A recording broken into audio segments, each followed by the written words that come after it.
So, one critical South Indian state that is going to polls on the 13th of this month is the state of Telangana. 17 seats. Last time it was split. BRS had 9, BJP had 4, and Congress had only 3. But subsequently, last year, the Vidhan Sabha election, the Congress swept with 64 MLAs. Congress is hopeful that this time they can reverse the picture in 2024 Lok Sabha. Joining me now is the architect of the Congress victory in Telangana Assembly and now the man hoping that Congress will ride in its success for Telangana Lok Sabha. Revant Reddy ji is the Chief Minister of Telangana. बहुत बहुत धन्यवाद हमारे साथ जुड़ने के लिए. पिछले बार जो लोकसभा चुनाव हुआ था उसमें बीआरएस को 9 सीट मिला था, बीजेपी को 4 और आपके पार्टी को सिर्फ 3 मिला था. इस बार आपको क्यों लगता है कि आपका टैली बढ़ेगा इससे? तो इस बार तो आप तो देख चुका है असेंबली चुनाव में दिसंबर जो रिजल्ट आया था उसमें हम 64 हमारे लिए आया और हमारे अलायंस के लिए 1 सीट तो 65 ले लिया और बाकी का भी स्मॉल मार्जिन से हार गए. और दूसरी बात यह है कि अभी नेशनल इलेक्शन में बीआरएस का कोई रोल नहीं है, मतलब उन लोगों को ये चुनाव से कुछ लेना देना नहीं है. इसीलिए जो भी असेंबली इलेक्शन में उनके लिए वोट दिए प्रदेश पे, अभी vote also going to shift Congress party. अभी मुकाबला सीधा सीधा बीजेपी वर्सेस कांग्रेस मुकाबला चल रहा है. बीजेपी का इतना पकड़ नहीं है ग्राउंड में, इसीलिए हम लोग उम्मीद कर रहे हैं कि 14 सीट इस बार मिलने वाले हैं कांग्रेस पार्टी को. लेकिन रेवंत जी ये बताइए कि लोग कह रहे हैं कि ये पार्लियामेंट का इलेक्शन है, नेशनल इलेक्शन है, प्रधानमंत्री को चुनने वाला इलेक्शन है, इसीलिए वोट मोदी जी को देना है. इसको आप कैसे काउंटर करेंगे? अभी 2 बार देख चुके हैं, मोदी गारंटी का वारंटी खत्म हो गए, तो इसीलिए इस बार कांग्रेस का राउंड आ गया. आप 98 में देखो, 2 बार अटल जी को मौका दिए, उसके बाद 2004-2009 कांग्रेस पार्टी को मौका दिए और 2014-2019 भारतीय जनता पार्टी को मौका दिए. अब इस बार राउंड इंडिया अलायंस का, तो इसीलिए इस बार केंद्र में कांग्रेस पार्टी के सरकार बनने वाले हैं. जैसा 2004 में हिंदुस्तान में जो माहौल था, आज के तारीख में वही माहौल 2024 में वही माहौल हिंदुस्तान में दिख रहा है. क्यों आपको ऐसा दिख रहा है? क्योंकि लोग कहते हैं कि एक बड़ा फर्क है कि मोदी अब टिकट पे है और मोदी तो 2004 में तो नहीं था, नेशनल में नहीं थे, वो तो गुजरात के चीफ मिनिस्टर थे. अभी वोट फर्क है, 2024 में मोदी के लिए लोग वोट दे रहे हैं, मोदी की गारंटी के लिए, नेशनल सिक्योरिटी के लिए, जो देश के जो मुद्दे हैं, नेशनल जो इश्यूज है उसके लिए दे रहे हैं. वो इसीलिए वो नेशनल मुद्दों पे उम्मीद रख के 2 बार मौका दिए.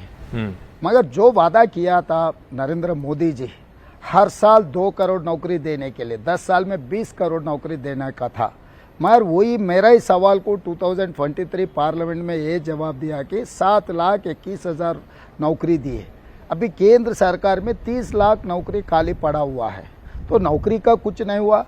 किसानों का इनकम डबल करने के लिए वादा किया था, मगर किसान के खिलाफ काला कानून लागू किए और दिल्ली में 14 महीने पूरा लोग दिल्ली, हरियाणा, पंजाब, राजस्थान, बिहार से लाखों किसान लोग वहाँ आके बैठे हुए, तो उनके ऊपर गोली चलाए. उत्तर प्रदेश में तो गाड़ी चला के किसानों को हत्या किए, तो किसानों का भी उम्मीद चला गया. डबल इनकम नहीं है, इन्वेस्टमेंट डबल हो गई. और रहा नरेंद्र मोदी जी ये किया, हर गरीब को घर देने के लिए वादा किया था, वो भी निभाए नहीं. और स्विस बैंक में बहुत लाखों करोड़ों रुपए काला धन है, वापस ले आके 100 दिन में हर गरीब के जनधन खाता में 15 लाख रुपए डालने का वादा किया था, वो भी पूरी नहीं किए. इसका मतलब 2 बार उम्मीद रहकर मोदी जी को दिए. अभी मोदी जी का राउंड खत्म हो गया है, इसीलिए मैं कहा शुरुआत में ही मोदी जी गारंटी का वारंटी खत्म हो गए. इसीलिए आज मोदी के नाम पे वोट नहीं मांग रहा है. कहीं पर भी देखो, उनके भारतीय जनता पार्टी के नेतागण के भाषण सुनो, एनडीए नेता के भी भाषण सुनो, मोदी जी के नाम पे वोट मांगना छोड़ दिए. इसका मतलब खुद के पार्टी एनडीए अलायंस मोदी के नाम पर वोट मांगना ही छोड़ दिए. लेकिन मोदी जी कहते हैं इस चुनाव का सबसे बड़ा इश्यू, सबसे बड़ा मुद्दा है कि अगर कांग्रेस पार्टी पावर में आती है तो SC, ST, OBC का जो रिजर्वेशन है, आरक्षण जो है, उसको हटा के मुस्लिम को दे देंगे. उन्होंने खासकर तेलंगाना और कर्नाटका का एग्जाम्पल दिया है. इसके लिए आप कैसे काउंटर करेंगे? हाँ, सही सवाल उठाए. आपको मैं एक मामला मसला याद दिलाना चाहता हूँ इस देश को. 1881 से जब ब्रिटिशर्स थे तब से जनगण शुरुआत की है। आफ्टर 140 ईयर्स 2021 में नरेंद्र मोदी जी प्रधानमंत्री बनने के बाद ये सेंसेक्स का छोड़ दिए। क्यों नहीं किए? इसका मतलब इस बार सेंसेक्स के साथ साथ कास्ट का भी पूरा गिने तो ओबीसी रिजर्वेशन बढ़ाने का एक बड़ा चर्चा हो रहे थे। कांग्रेस पार्टी उसी में लाइन लेकर ओबीसी रिजर्वेशन बढ़ाने के लिए कहा था, 50% कैप निकालने के लिए। इसीलिए 2021 सेंसेक्स गिना भी नहीं मोदी जी के सरकार। और दूसरी बात, आरएसएस का पहले से आइडियोलॉजी ये है रिजर्वेशन निकाल देना। ये रिजर्वेशन निकालने के लिए, संविधान को बदलने के लिए ये दो मुद्दों पे अभी चर्चा हो रहे। वो दो मुद्दों को डाइवर्शन के लिए मोदी जी मुस्लिम रिजर्वेशन, हम लोग out of 75 years 55 years we were in power, तो हम लोग अगर चाहे तो कभी की करते थे। एससी रिजर्वेशन हम दिए, एसटी रिजर्वेशन हम दिए। 1978 में ओबीसी जनता गिनने के लिए बीपी मंडल कमीशन हमने डाला। 1990 में वीपी सिंह जो लागू किए मंडल कमीशन के खिलाफ रथ यात्रा निकाले, कमंडल का पूरा मामला लेकर आके खड़ा किए। इसका मतलब पहले से भी आप भारतीय जनता पार्टी का एजेंडा और आरएसएस का आइडियोलॉजी को आप देखो, ये लोग कंप्लीट रिजर्वेशन के खिलाफ है। इसीलिए 400 सीट मांग रहे। 2/3 मेजॉरिटी लोकसभा में मिले तो संविधान को बदलने के लिए, इसीलिए वो 400 मांग रहे। और दूसरी बात रहा 50% स्टेट्स में भी पास होना। 8 प्रदेशों में अपोजिशन पार्टी सरकार बनाए तो तोड़कर खुद के सरकार बनाए, इसीलिए कि संविधान को बदलने का सोच है। तो इसीलिए वो मुद्दे को एड्रेस, जवाब कुछ भी नहीं है मोदी जी का नहीं। इसीलिए पूरा इन लोगों का रिजर्वेशन छीन के मुसलमानों को देंगे। क्यों देंगे भाई? वो भी लेकिन ये तेलंगाना में आपको भी याद है कि 2004 में जब वाईएसआर की 4% दिए, कर्नाटका में भी दिए, लेकिन तो ये तो गलत हुई ना, संविधान के खिलाफ हुई। किसने बोला है? क्योंकि रिजर्वेशन, मजहब के नाम पे रिजर्वेशन देना तो संविधान के खिलाफ। आप गलत फहमी में है। मोदी जी भी गलत फहमी में देश को ले जाने के लिए कोशिश कर रहे हैं। वो मजहब के नाम पे नहीं दिए, BCE ग्रुप में दिया हुआ है। बैकवर्ड कास्ट ना, सब मुसलमानों को रिजर्वेशन नहीं मिला है। हम तेलुगु में दूध एकला बोलते हैं कास्ट, BCB में है, अभी नहीं है, शुरुआत से है। तो मुस्लिम में जो मुस्लिम प्रैक्टिस करते हैं वो प्रैक्टिस में जो गरीब है वो गरीब लोगों को in the name of BCE group, वो BCE ग्रुप में उन लोगों को रिजर्वेशन मिल रहा है। मजहब के नाम पे रिजर्वेशन नहीं मिल रहा है। मोदी जी गलतफहमी फैलाने के लिए कोशिश कर रहा है, क्योंकि वो प्रधानमंत्री है, वो कुछ भी बोलेगा ना देश पूरा सुनना पड़ता है। तो ये गलत है। आप भी वो माइंडसेट से निकाल दो। आप सुप्रीम कोर्ट में केस स्टे में चल रहा है। अगर हम लोग गलत किए तो सुप्रीम कोर्ट स्टे नहीं देते, मतलब रिजर्वेशन लागू करने के लिए। इट्स एडजुडिकेशन हो गए, कोर्ट ऑफ लॉ के सामने हम फेस कर रहे हैं वो केस।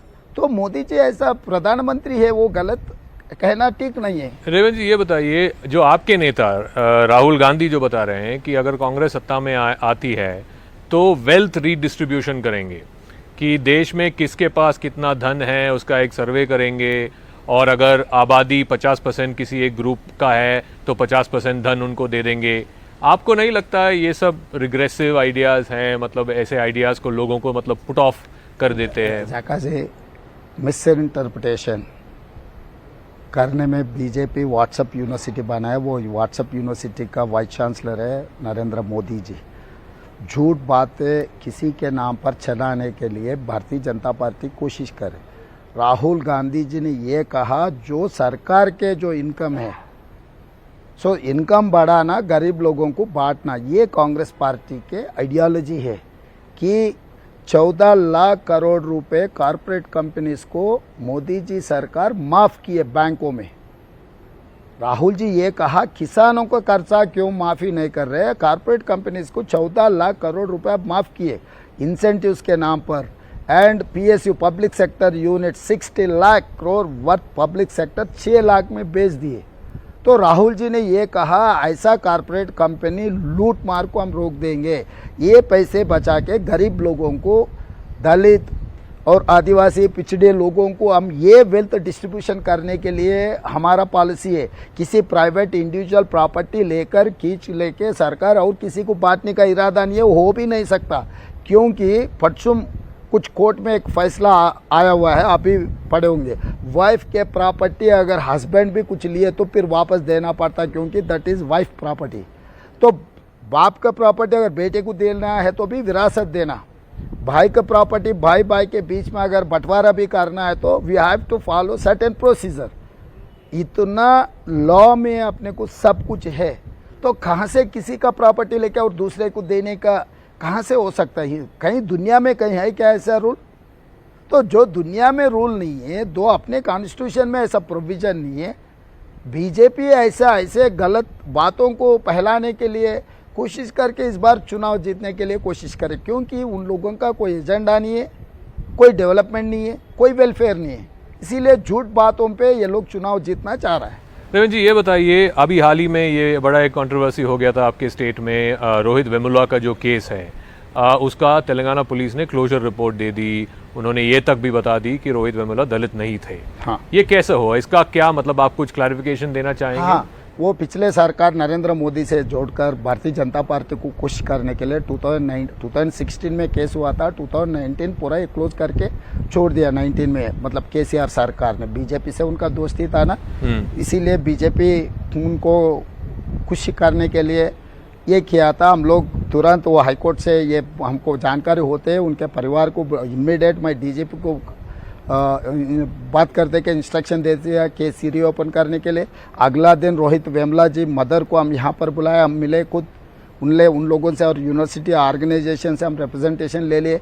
अभी वो केस CBCID को दे दिए कि फिर जीरो से पूरा इन्वेस्टिगेशन करने के लिए। कभी कभी पुलिस, कभी कभी पिछले सरकार जो गलत काम किए हम लोग वो सुधारने के लिए कोशिश करें। आपको लगता है कि वो रिपोर्ट मतलब गलत है, मैनेज्ड रिपोर्ट है, वो रिपोर्ट को हम इसीलिए ये नहीं किया और दोबारा किसने मैनेज किया और किस वजह के लिए, मतलब क्या रीजन था? सब प्योरली राइटिस्ट वर्सेस लेफ्टिस्ट। तो राइट का बीजेपी विंग ऑर्गेनाइज किया, वो राइट को केसीआर ने मदद देने के लिए वो रिपोर्ट उनके वो जो यूनिवर्सिटी वाइस चांसलर था और बाकी के लोग हैं उन लोगों को केस से निकालने के लिए कोशिश किए। तो इसीलिए हम लोग जो मुद्दा उठाए, सही मुद्दा उठाए, पिछले सरकार जो गलत किए वो सुधारने के लिए, वो सही रास्ता पे ले जाने के लिए अभी CBCID इंक्वायरी दे। तो आपने क्या इंस्ट्रक्शन दिया आपके पुलिस? नहीं, सीधा फेयर इन्वेस्टिगेशन के लिए मैं इंस्ट्रक्शन दिए। हम लोग इन्वेस्टिगेशन के ऊपर कुछ हमारा सोच डालने के लिए हम नहीं सोच रहे। Fair investigation, whatever evidences are there, they have to consider those evidences. आपको लगता है एज ए CM की रोहित वेमुला ने सुसाइड किया बिकॉज प्रेशर था उनको यूनिवर्सिटी के? उनके माँ ने साफ साफ कह रहा है ये हत्या है, हत्या की हुआ है। उनका माँ का रिप्रेजेंटेशन है, उनका माँ से सबसे ज़्यादा किसी को जानकारी नहीं है। तो ये इन्वेस्टिगेशन में आउटकम आने का है। तो मैं being an chief minister, being an home minister, I cannot say anything on those lines. If I say something, sure, my subordinates will influence with my statement.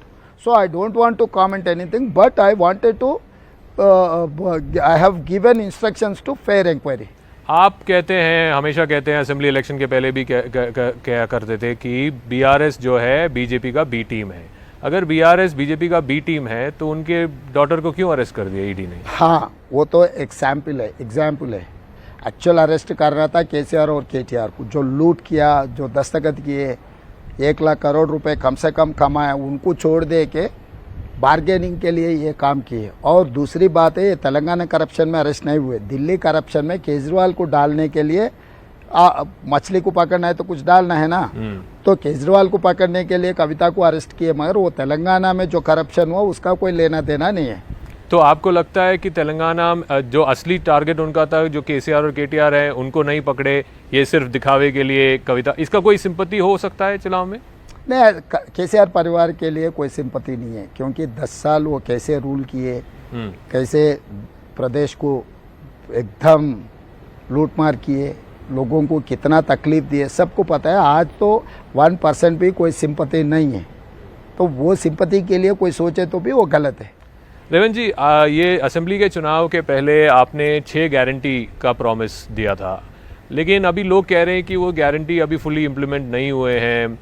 काफ़ी सारी महिला जो हैं वो कह रहे हैं कि सिलेंडर जो 500 में आपने प्रॉमिस किया था वो नहीं मिल रहा है। महिलाओं के लिए आई थिंक 2000 या 2500 आपने प्रॉमिस किया, वो फुली नहीं मिला है। तो क्या आपने मतलब लोगों को एक तरह से मतलब धोखा दिया, मतलब फॉल्स प्रॉमिस करके? अभी 6 महीने हो गए आपके सरकार के, लेकिन अभी प्रॉमिस जाका हम 100 दिन में इलेक्शन कोड आ गए। दिसंबर 7 को मैं चार्ज लिए, मार्च 17 को कोड आ गए, लागू हो गए। तो 100 दिन में हम 5 गारंटी इंप्लीमेंट किए। हम आरटीसी बस से फ्री दे रहे हैं, आप जाके देखो। राजीव आरोग्यश्री 10 लाख रुपए दे रहे गरीब लोगों को, आप जाके देखो। 500 रुपये में सिलेंडर, कुछ कम 50 लाख परिवार को मिल रहा है। बाकी का भी it's a continuous on going program, this is not cut off date, okay. And 200 unit zero bill का हम लागू किए। अब जाके देखो गरीबों उनके घरों में जीरो बिल आ रहे नहीं आ रहे। और इंदिरम्मा इल्लू घर के लिए 4.5 लाख हाउसेज 22,500 करोड़ से हम सैंक्शन किए। 3 मंथ्स में 90 डेज में मैं 30,000 डायरेक्ट रिक्रूटमेंट स्टेट गवर्नमेंट के जॉब दिए। आप लोग कन्वीनियंटली वो पूछना वो बोलना भी छोड़ दिए। और बीसी सेंसस करने के लिए हम कैबिनेट अप्रूवल किए, असेंबली में पास किए, अपॉइंट किए, बजट भी रिलीज़ किए। और ड्रग्स का खासकर इस देश में ड्रग्स का, अब तो पंजाब के हाल और बाकी के प्रदेशों का हाल देख रहा है, ड्रग्स के ऊपर हम इतना आयरन हैंड से हैंडल कर रहे हैं। अब देखो आज कोई लोग वो सोचने के लिए भी डर रहे तेलंगाना में। तो 100 दिन में हम लोग इतना काम किए। 10 साल में नरेंद्र मोदी जी कुछ वादा निभाए नहीं, केसीआर ने 10 साल में कुछ वादा निभाए नहीं। 10 साल जो सरकार चलाए उन लोगों को छोड़कर 100 दिन में हम लोग जो अच्छा किए अप्रिशिएट करने का, और रैतु बंधु का भी पूरा दे चुके हैं। तो इतने सारे 15 अगस्त के अंदर 2 लाख खर्चा का माफ़ी करने का हम लोग पूरा तैयार करके रखा है। तो ये पूरा दिन हम इलेक्शन कोड में गए। अगर इलेक्शन कोड नहीं है तो हम फुल फ्लेज्ड बजट लेकर हम बाकी के भी जो गारंटीज है वो इम्प्लीमेंट करने वाले थे। तो 100 दिन में इतने अच्छा काम किए। कभी कभी उनके लिए भी तारीफ करना सीखना है। मोदी जी हर चीज़ के लिए उन्होंने जो अच्छा काम किया उसके लिए तारीफ मांगता है अपोजिशन से। केसीआर भी वही बोलते हैं मैं तेलंगाना हासिल किया, हम मुझे अप्रिशिएट करो। भाई आप जब you are expecting something from others, you have to give something for others. Revanth ji, आप चाहते थे कि सोनिया गांधी या राहुल गांधी या प्रियंका गांधी तेलंगाना से चुनाव लड़ें, और वो न लड़ने से उससे कोई फ़र्क पड़ेगा तेलंगाना के जो ओवरऑल रिजल्ट है 17 सीट में? नहीं, रिजल्ट में तो कोई फ़र्क नहीं है, मगर सेंटिमेंटल तो फ़र्क है कि यहाँ की जनता गांधी परिवार को खुद के परिवार समझते हैं। ये रिश्ता परिवार रिश्ता है, राजनीति रिश्ता नहीं है। जब 1980 में इंदिरा जी यहाँ से मेदक पार्लियामेंट से MP बनकर प्रधानमंत्री हुआ, उसके बाद ये खालिस्तान मूवमेंट में शहीद हो गए। तभी भी तेलंगाना से गांधी जी, इंदिरा गांधी जी रिप्रेजेंट किए थे। तो 1980 से भी तेलंगाना से गांधी परिवार को एक परिवार रिश्ता है, ये राजनीति का रिश्ता नहीं है। इसीलिए वो परिवार रिश्ता में हम लोग रिक्वेस्ट किए थे, हम लोग रेजोल्यूशन पास किए थे तेलंगाना से चुनाव लड़ने के लिए। मगर AICC and CEC they have refused to contest from Telangana, they have given some other state.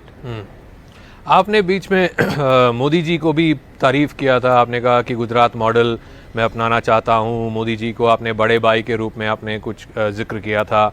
आपको नहीं लगता कि ये सब आपके वोटर को कंफ्यूज कर दे? क्यों आपने तारीफ की? मिस्टर जाका, वो स्टेटमेंट आप पूरा देखे तो आपको पता लगता, वो ऑफिशियल प्रोग्राम था। पहली बार नरेंद्र मोदी जी तेलंगाना आए थे कि मैं मुख्यमंत्री बनने के बाद मैं ये साफ कहा, आप गुजरात में बुलेट ट्रेन लेकर गए, गिफ्ट सिटी बना लिए, साबरमती रिवर फ्रंट, ऐसा कुछ बोलकर आप गुजरात को इतना सारे लेकर गए। तो तेलंगाना के लिए भी आप मेट्रो रेल देना, मूसी रिवर फ्रंट के लिए फंड्स देना, ITIR कॉरिडोर भी देना है। आप जो 5 ट्रिलियन इकोनॉमी के लिए आप सोच रहे हैं, one of the metropolitan city in India is Hyderabad. 5 metropolitan city में हैदराबाद भी एक मेट्रोपॉलिटन है। अगर 5 ट्रिलियन इकानमी को हम लोग कंट्रीब्यूट करना है तो आप मदद देना है। आप बड़ा भाई है, बड़ा भाई इसीलिए कहा India is union of states. सब सारे मुख्यमंत्रियों को प्रधानमंत्री एक बड़ा भाई है। तो बड़ा भाई के पोजीशन से सबको साथ लेकर चलना है। मेरा उद्देश्य यही था, मैं साफ साफ कहा था मोदी जी। आज भी जो मैं स्टेटमेंट दिया हुआ हूँ, मैं मेरा स्टेटमेंट को मैं स्टिकान हूँ कि जब ऑफिशियल प्रोग्राम में Modi ji as a prime minister मुझे मुख्यमंत्री के होदा पे अगर कहीं पर मंच पे बैठा हुआ है तो protocol we have to maintain that protocol. तो आज भी मैं वही लाइन पे हूँ। जब चुनाव है पार्टी का लाइन में रहा तो मैं पार्टी लाइन लेता हूँ, जब सरकार चलाना है तो सरकार के हिसाब से मैं बात करता हूँ। तो ये मुद्दों को समझना है बस। जो ये पार्टी लाइन है, आपने जो बड़ा भाई कहा, वो तेलंगाना काफ़ी सारे बार आए हैं अभी चुनाव के मद्देनज़र, इस हफ्ते में भी आ रहे हैं, हैदराबाद में भी उनका रोड शो वगैरह हैं। बीजेपी का मानना ये है कि पिछले बार उनको 4 था, इस बार उनको 8 मिलेगा। आपका क्या मानना है? भाई मैं तो बोल रहा हूँ कांग्रेस पार्टी 14 सीट मिलने वाले हैं। बाकी का 3 सीटों में तो एक एमआईएम को जाएंगे, बाकी के 2 में अभी के बीआरएस लेना बीजेपी लेना वो दोनों तय कर लेना है किसने ले सकता है। तो पिछले बार जो उनको मिला उतना भी नहीं मिलेगा? वो नहीं मिलने का है, क्योंकि 4 मिले तो एक ही मंत्री दिए। हैदराबाद में फ्लड्स आया तो एक पैसा भी नहीं लेकर आया किशन रेड्डी जी ने, तेलंगाना के लिए कुछ नहीं लाया 10 साल में। तो लोगों का उम्मीद तोड़ गए। और कांग्रेस को सिर्फ 3 ही आया। हाँ, आप कह रहे कि उसका 3 गुना है, 4 गुना नहीं बोल रहा हूँ, तब बैड पोजीशन में थे हम लोग। अभी सरकार बन गए, हम लोग वेलफेयर कर रहे हैं, हम लोग डेवलपमेंट कर रहा है। तो based on the welfare and development this time people are going to vote for Congress, क्योंकि आगे 10 साल हम पावर में रहने वाले हैं, आगे 10 साल हम तेलंगाना की तरक्की करने वाले हैं। इसीलिए हमको देखकर वोट देंगे, कांग्रेस पार्टी को देखकर वोट देंगे। अभी हाल ही में फॉर्मर चीफ मिनिस्टर केसीआर अभी कैंपेन भी कर रहे हैं, काफ़ी लोग आ रहे हैं उनके रैलीज के लिए। उन्होंने मतलब पर्सनल कर दिया कि कांग्रेस को हराना है और रेवंत रेड्डी को हराना है। आपको नहीं लगता उसका कोई इम्पैक्ट पड़ेगा इस इलेक्शन? मैं बहुत खुश होता हूँ, क्योंकि इस प्रदेश में कोई भी आए मेरा नाम लेकर ही बोलना पड़ता है। वो मजबूरी है, वो मोदी जी हो, अमित भाई हो या केसीआर हो। तो इससे ज़्यादा क्या ज़रूरत है कोई नेता को? तो तेलंगाना पॉलिटिक्स में Revanth Reddy is a centric point. तो बोलने दो भाई, मैं सबसे इकट्ठा करके मुकाबला करता हूँ, मैं ऐसा कोई डरने वाले थोड़ी है। तो ये जो सेंट्रिक पॉइंट आप बन गए हैं, आपको लगता है कि ये अगला 5 साल ऐसे कंटिन्यू रहेगा? 10 साल। 10 साल? You mark my word. 10 years? 10 years। 10 years। I am here as a chief minister 10 years। उसके बाद मैं दिल्ली आऊँगा, तब दिल्ली में मिलूंगा आपको। बहुत बहुत धन्यवाद हमारे साथ जुड़ने के लिए Revanth Reddy. Thank you very much for speaking with us here on CNN News 18.